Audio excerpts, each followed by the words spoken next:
It's been almost a year since then, but this Saturday he's coming back against Paulo Costa, and he's kind enough to join us.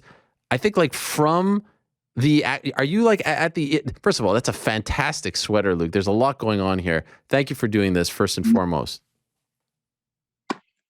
Always a pleasure, Ariel. Good to do it. It wouldn't be right, honestly. Have we ever done a fight without? I've never done a fight without you. I appreciate that. Thank you. You're in like the room where they do the shadow boxing thing, right? No, I chose this room. I shut down the whole place just for you. You know, we got the whole cameras, we got the light, we got the lighting ready, I got the background. We got it. You know, this is fight night interview room. This is incredible. Are they mad at you that you chose to do this right now? Dana's having a hissy fit right now. Is that true? Oh no! I mean, if Dana knew I was probably doing it with you, he might say that. Come on, listen. No. You've said enough about the UFC data. This is like number 10 on the list of things. I know, right? They must love me. You're the man. By the way, is that Lucy over there? Lucy is she's hanging. Wow. Did you always bring her around? Not always. No, I think I brought her maybe. No, I mean, she's just here. The first fight. It's 3 years, man. Okay, I know it has been freaking 3 years. I had her at the last one. She was a puppy at the last fight, the only fight, and she was just puppy energy. Okay, but now we got both dogs. I got a partner in crime to manage everything at the same time, so it's great. Can you describe what it's like 3 years later? Over 3 years, because it was July, so it's a little over 3 years. What is it like being back, doing this whole thing again, right? You're part of the Process Fight Week, big pay-per-view. What is going on in your body, your mind right now? Feels good. It really does, we thrive. People like me, we thrive off this, like these nerves and those tests in life. And it's good to be back. I know I'm not here chasing this one to the end. And so it's like I'm doing this because I want to and not because I need to.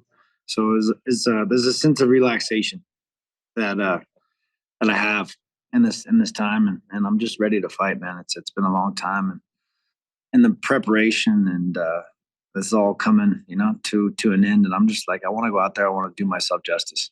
I don't think I've I have done that in the last 5-6 years. Ever since I won the title, you can see like the difference in my fight style. It was forced. I was kind of reaching and pulling from places that wasn't me. I saw you say in an interview recently that like you were fighting with hate.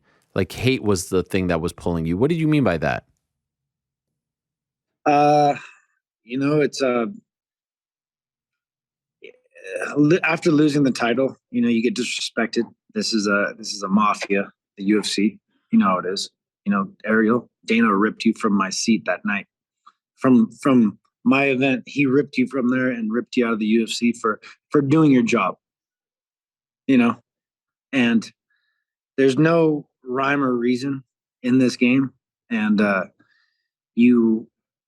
when you lose your leverage, these people try to step on you, and then you just fight back, and it's a constant fight. It's like it's annoying.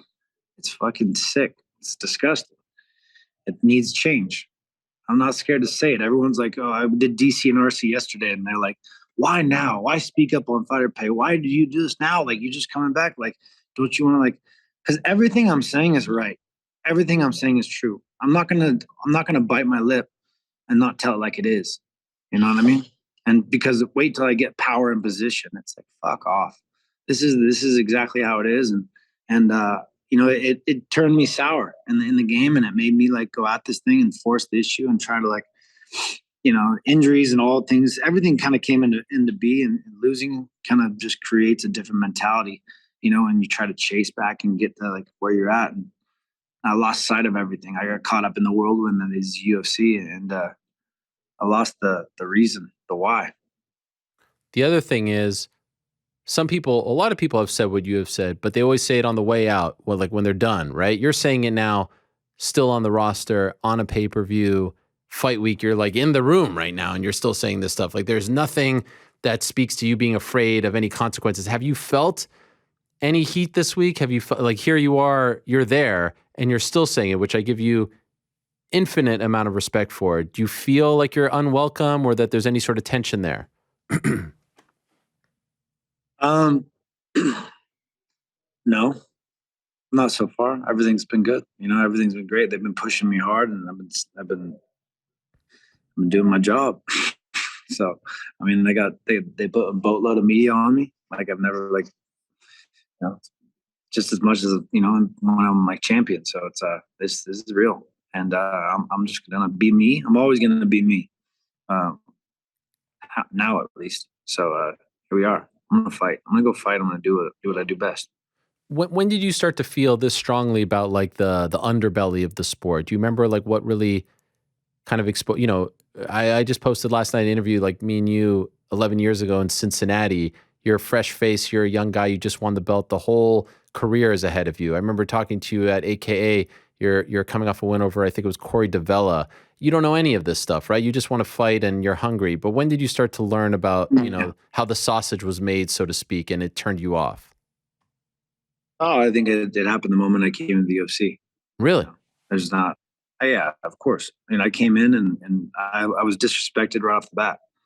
You know, I had to go fucking fight Vitor Belfort while they knew they were protecting him, so he could do all the steroids in the world and be their Brazilian fucking hero, superhero down there and drive the needle, push the needle down there. So, disrespect you, make you go fight Vitor Belfort in your first fight in the UFC while he's just pumping full of steroids and like have complete disrespect for you. Yeah, that was disrespect right off the bat. The moment I walked into the UFC, I started to gain that respect back. Like when you learn leverage and you win and you start to like get your momentum. Yeah, it comes.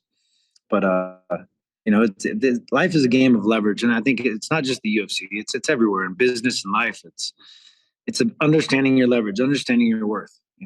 And if you don't, people are always gonna fucking belittle you and play hardball. The rich get richer, and it's just like it's always a battle of suppressing one and building another.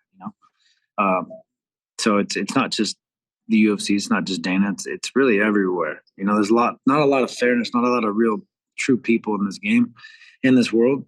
In Strikeforce, it was different. There was definitely like there was a hierarchy and there was a way to get up, but it was a lot more fairness and it was a lot more fun back then. So when you decided to come back 3 years out, was there any part of you that just asked them like, yo, I want to come back, but can you just let me go? Like, I want to be happy. I don't want, like, did you try to not come back to the UFC? That doesn't exist. What are you talking about? They've done favors for guys. Come back to the UFC. Come back to the UFC. They were not letting me go. They would not. Did you try? Did you ask?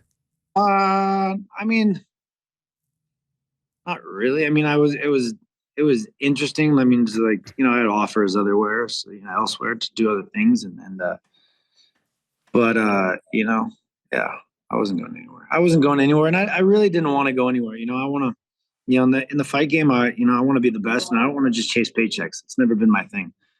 It creeped into my mind maybe for a second, but I never really asked for it, never really went for it, searched for it, because I'm here to fight the best. If I can't fight the best, I'm going to move on to the next subject.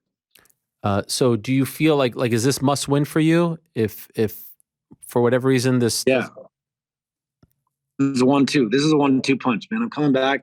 I've dedicated the last 7 months of my life to just being the best, fighter I could be, and mentally and physically prepared. So, I've chose Paulo Costa because I'm going straight for the jugular. I want to fucking go straight for the crown. So I beat Paulo Costa. I'm right positioned for the world title, and then that's it. There's nothing else after that. You couldn't bring me back. Do you have any fear because you've been so vocal that you won't get a title shot? They wouldn't want to reward you. It doesn't matter. If I don't get a title shot, then I got plenty of other things to do right now. But I feel like I've already won. Coming back and fighting this fight, I reached a low point. I think we all did in COVID. We all drank too much. We all fucking were, doing things a little bit different than what we did in the past. We're all living in a madhouse, in this craziness. We're all losing our minds. So we went to lengths. Henry Hoof. calling you Hello? right now? There? Yeah. I still got you. You got me? Yeah. I got you. There you go. Yeah, no, I mean, yeah, so, and I was in a place where it's like the time that I chose to take off, we just happened to hit COVID. Right. So it was like, that was the journey for me to be able to go do the things that I always missed. I never could do because I was fighting. But then COVID hit, and I was like, instead of being able to go do those things, I was just confined to that space. And so we all kind of, we all drank too much, partied too much. And, I hit a low point. My lifestyle kind of got me into some bad, situations and relationships and different things. And it just really kind of broke me down. My body, all these surgeries I put my body through, I was like, I always had in the back of my mind, I might fight again, but I didn't know I was going to do it until I could get my health back. And going through all these things and drinking on the weekends and like trying to train a little bit in the week, it wasn't balancing. It wasn't working. I wasn't getting my body back. And it got worse and worse. And I was like, and all those things came into play and I hit the wall and I was like, I just need to stop all this needs to stop and stop drinking. I've been sober now for 7 months. And, the parts getting back into martial arts is what gave me like inspiration, creativity, and kind of made me who I was and gave me everything. And so getting back into the fight game and cutting out all the bullshit, all that lifestyle, my everything started to come back together, in my life. And the first couple months were just like invest in myself. I partnered with a company called Fount, a biohacking team. So just getting my nutrition, everything at its peak optimum levels to where I could be the best body I could be, and then when you get the vessel right, then the head gets right. And I'm putting all those pieces in play. And then I was getting with Jason Perillo and Cheeto, and I loved being down there. And once I really invested in myself, everything started to grow. My technique, my skills, my body, my injuries started to clean. And then that gave me like the understanding that, I'm still the best at what I do, and I can do this thing. So, and then diving into that fight, it only, my life only got better. I saw that you did an interview with Mike Bond of MMA Junkie, where you talked about like the turning point and some personal stuff that you went through. Can I ask you about that, or would you not want to? That's fine. I mean, I know it's a touchy subject for people, but yeah, I mean, it's real, and we should all have a choice, man. Bringing ill-informed kids into this world and not having a secure place to raise a child is fucking dangerous. It's dangerous for everybody, and you're creating more bad humans that aren't parented or aren't governed right. It's not a good thing. And it's not a good thing in any end to make, making the choice to take that away too. It's just, but it should be, two people's choice and not anybody else's. So you were supposed to have a child? Well, we were talking about it. It was I was drinking and there's a lot, and partying and doing things, and it was, it was not like something I exactly wanted to do, but it happened, and I'm 37 years old, and I was like, maybe I could do this, and maybe we could do this, and you start to like kind of like put it together and think you can make it happen, and within that lifestyle, it's like it's not really realistic, and there's a lot of lies and untruths within that, and that only breeds and gets worse, when you have something like that, and you start thinking about, this connectivity and the weight of the whole situation as it grows week to week to week, and your timeline is limited. Seeing counselors and doing different things and trying to like piece it all together, if it could work together, or if it could work apart, and all these things, and there was just not a lot of truth, and the lifestyle bred that, and that's, and then having to make that choice, which I believe was the right choice. Um, we took that, and it was about Super Bowl weekend of all places, of all times, Super Bowl in Los Angeles. It's a cool, wild time to do such a thing, but it provoked so much change in my life, and it really was such a low point. And wanting that, I want that life, to have a family one day, but you have to be prepared.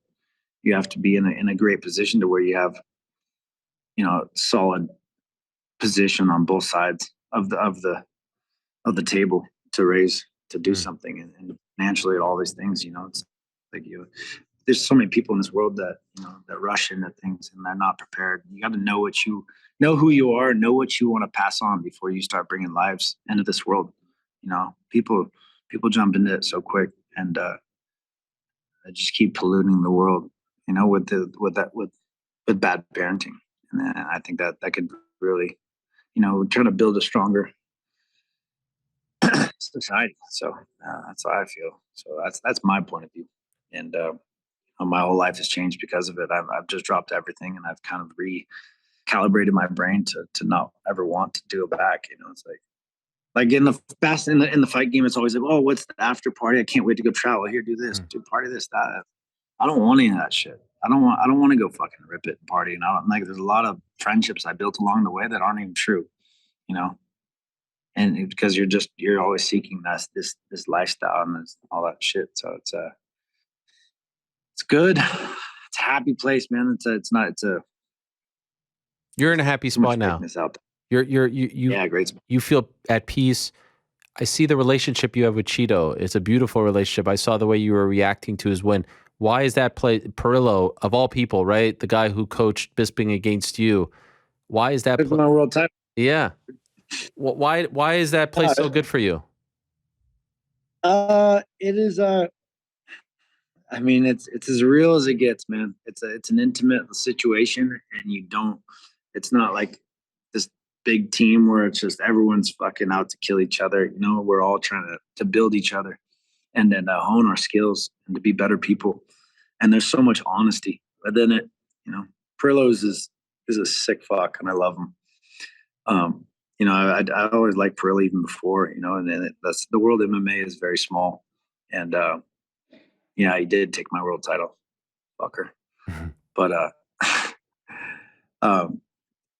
you know, he tells it straight, and he always, you know, he always identifies the truth, and you gotta forgive and forget those things and grow. You know, what better person to understand that than him? My weaknesses, yeah, right?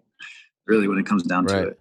But you need someone to keep you honest in this game, and someone you can always connect with, and someone to motivate you too. You know, you got to learn from the youth, young kids. It's like life is like Benjamin Button effect. You always got to kind of have that beginner's mindset and keep learning. And you know, no matter how much you know, you got to like just even pulling energy. You know, pulling little things. You know, like running a lot. You know, stabilization or running in the mindset of just getting out there and seeing how much Cheeto's out. You know, all the road work he's putting in.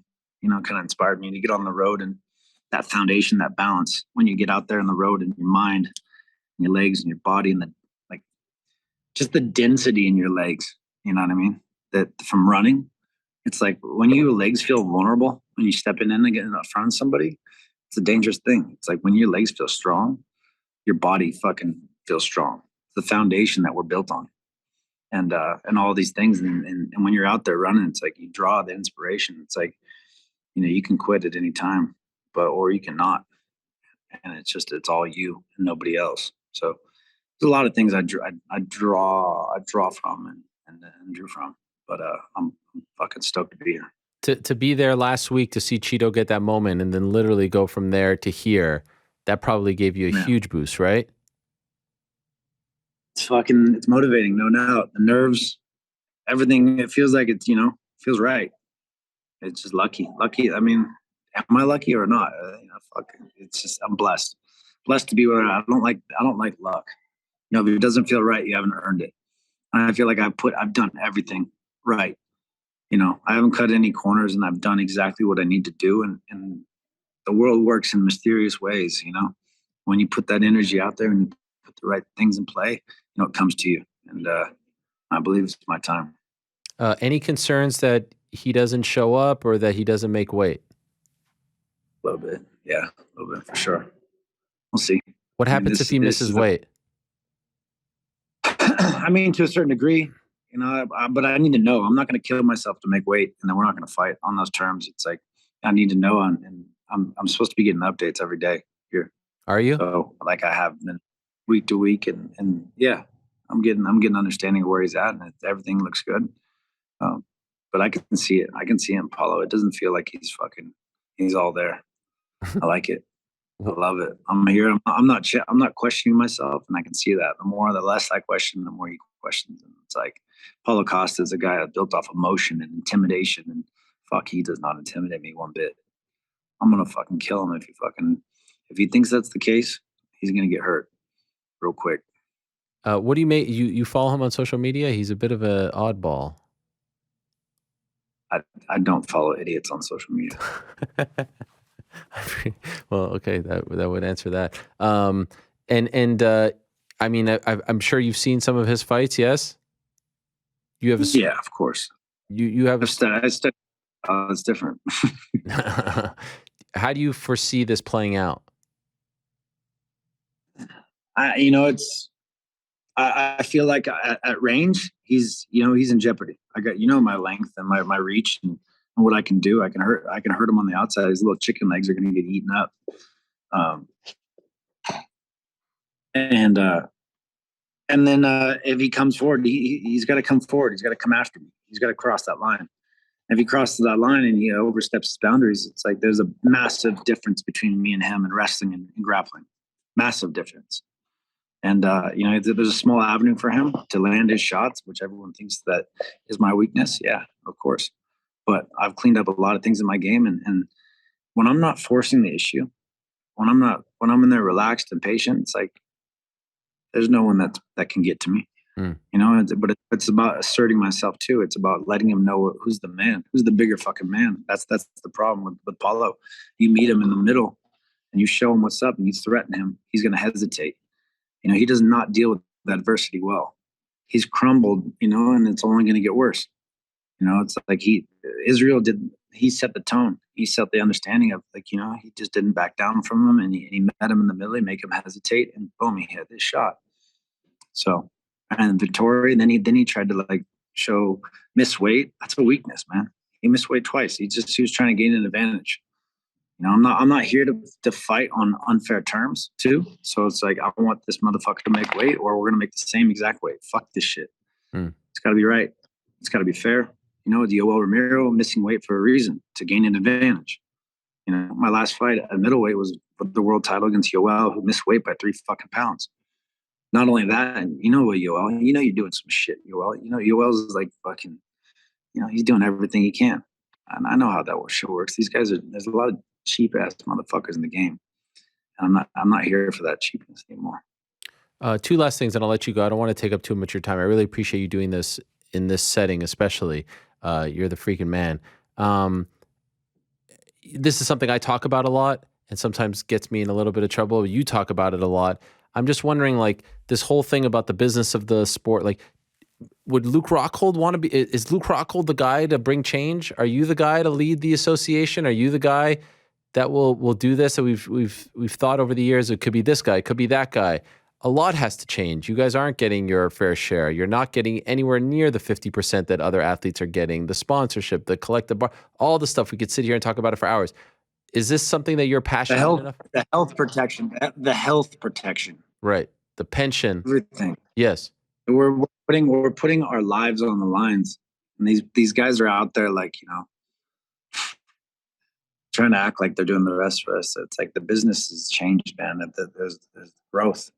And Dana White's out there just trying to follow the Conor McGregor, putting his things and giving more degenerate lifestyle kids fucking, what do you gift that kid? Somebody told me I gifted that kid, full sin kid, $250,000 for no reason. Yeah. $250K, yeah. Yeah. And then he's out there saying, and I even heard it too, but then people keep bringing to my attention that, we get what we deserve. Trust me. Come on, Dana, shut up. What are you doing? Do you want to fight for this? Nothing's right. Do you want to head this up? No, I don't want to head this. I don't want that. I don't want that battle. It's like you need to, there's a lot that needs to change, but we all know there's a few managers in the UFC managers, managing lots of fighters, and they keep and contain these fighters for a reason. Right. There's I've always said, you gotta have balls, man. Not a lot of these guys have balls, and they don't have leverage. They don't have anything else but fighting, and that's the thing that makes me dangerous, because I have many avenues. I have a lot of things going. I have many, I can succeed anywhere I want. That's what gives me strength and gives me power. What happens when you see Dana White this week, if you see him? Fine. It's business. Mhm. It's business. There's nothing wrong with me. I'm cool with Dana, but I'm gonna tell it like it is. I mean, he might not like the way I say it, but it's like, come on, dog. I'm not saying anything that's not real. Everything I'm saying is real. He might not like it, but it's fucking truthful. So whatever. What are you gonna do? Last thing, we'll leave it on this. I saw your Instagram post about your good friend Kane. To be there Yeah. and knowing where he is, what kind of emotions are you feeling right now? Because the last time you fought, I mean, none of this happened. This is all very fresh. And I can read from the posters like a bit of a feeling like you're here doing your thing, you're fighting, you guys fought together, you came up together, and he's unfortunately behind bars at the moment. Yeah. What are you feeling knowing that he's where he is and where you are right now? Yeah, no, it sucks. Society sucks, man.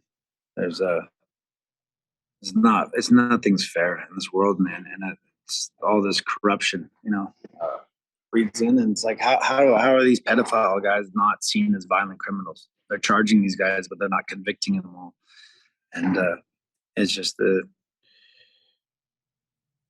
this whole, yeah. I mean, it's like it comes down to the presidency right now. The presidency, you have a man that has dementia and Alzheimer's. And if that doesn't tell you the tale of that's a big lie. Donald Trump is as bad as Donald Trump is. At least it was Donald Trump that you knew was pulling the fucking strings. They have a guy that has dementia that obviously doesn't know where he is or what he's doing. And the people behind the scenes are the ones that really are using this man as a puppet and dictating and deceiving people. The Democrats are the biggest evil motherfuckers of all, I think. Really. I've really come to learn. It's like they're the fucking wrong. Climate change, climate change. But yet you're gonna let pedophiles out and fucking hurting and ruining lives. Fuck off, dude. The world needs to wake the fuck up. All right. That's the end of that. Is All that right. good? All right. That's fine. I hope you're at peace, man. I wish you the best. It's great to see you back, and I hope you're in a good space. It seems like you're surrounded by good people. So go out there and freaking do it, Luke. It's been a long journey for you. You have seen it all. You have done it all in this game. I appreciate you very much, and I really appreciate you doing this here today, and can't wait to see you back and wish you the best on Saturday. Thank you. Let's do it. All right, you're the man. There he is. Luke, I'm like, was he getting kicked out right then and there? Wow. Okay, how about that?